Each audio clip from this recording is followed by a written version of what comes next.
Now, staying with the story, I'm now joined by the Deputy Sports, Arts and Culture Minister, Bertha Mabe, on the significance of this in the preservation of the country's history. Deputy Minister Mabe, thank you so much for joining us this evening on News at Prime. What a fitting homecoming for our heroes and heroines this afternoon and this morning as well, of course, from Wednesday, when those bodies were being received, but also a painful reminder of South Africa's dark history. Let's talk about the effects. We've been hearing a lot from the families who were left behind and some of the effects that they were left with. Well, thank you very much for having me. Indeed, a so somber moment and very emotional program as well. I could imagine what the families have gone through over the years. You know, my personal experience about missing persons is that normally when we do what we call door-to-door, when we go talk to the people about elections, you will enter a home where you'll find an old woman, you know, asking you the whereabouts of his son, a person that you have never met, a person that you don't know of, and you also do not have a clue as to where to start and how to comfort the old lady. So it has happened quite several times to me personally. And having witnessed this, I must really congratulate the president for pressing upon the minister that this must really happen within the 100 days of office. Yeah, and Deputy Minister, as you're speaking about, you know, those people you also meet in the door-to-door campaigns too, and some of the stories that they share with you as well, it also is a reminder of just how much is still left unresolved, so how much closure is still needed. What's the next step with the 49 for now that we do have who have come home now?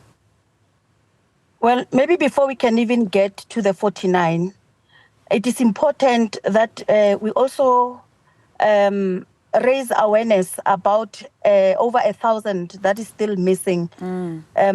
Ideally, you know, we would want everybody to come back home, but because of their DNA test, you know, all the scientific processes that ultimately will link a deceased person to a family. Most of the people,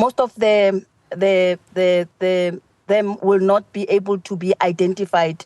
So we will not be able to repatriate everybody in terms of the missing persons in the NPA. That's the report that they gave to us.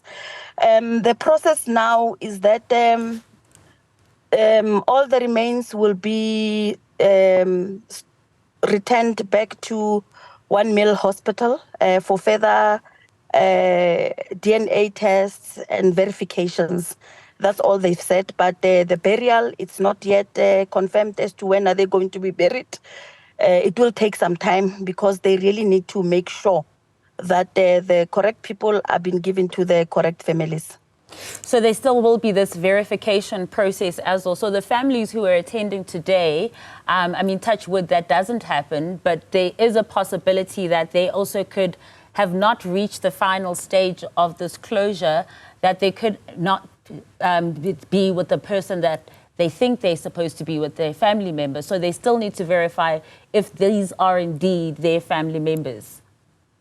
Yes, because according to the missing person in the NPA, apparently previously there were 2 bodies that were given to incorrect families. So they really want to assure that the remains that are attached to any family, they definitely belong to that family. So it's going to be a long process that might take maybe weeks. But as and when that happens, we'll keep you posted. And I mean, it's quite imperative that, you know, it is done right as well. I can't imagine those 2 families who thought that they are receiving the remains of their family members only to find out that they're not, and then they have to go back to square one. Take us through some of the other challenges, you know, about these verifications as well, but also you're dealing with other countries. In this process as well, when you're dealing with other countries, how simple or not so simple is it to get this process done? Well, from My observation is that it is quite a costly process. Also, just to share with you that the South African government could not afford to pay for the extension of the storage.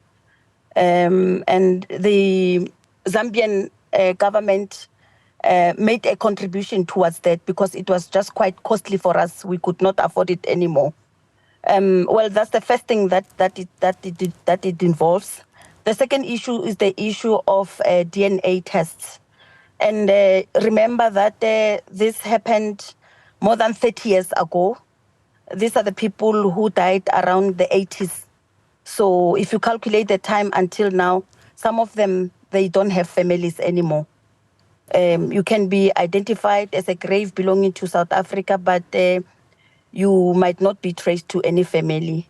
You might be traced to a family that does not have your direct DNA, your extended family, which will also create problems in terms of handing over any remains to the families that are not directly linked to them in terms of the DNA. Yeah, and as you're mentioning too, it's quite a costly process as well, a necessary process for those families, of course, but a costly one too. What do you do then, Deputy Minister, in those instances where your department and our government doesn't have enough money, and you don't have a country like Zambia in this instance that did come to help as well in this process? Well, the first thing that we did as the department is that we have noticed that repatriating people individually, it is costly. But if you do it as a group, then it becomes more affordable. That's the first step that we're going to do. It means the second batch that we are going to repatriating will also wait until at least we get a significant amount of matching DNAs. 50 and above, it becomes more cheaper. This is a presidential project. There is no way that we cannot find money for it. We'll definitely do our best to make sure that this necessary and important process we do make sure that it finds that there's budget allocated to it. I think the next step will be next year from now until March.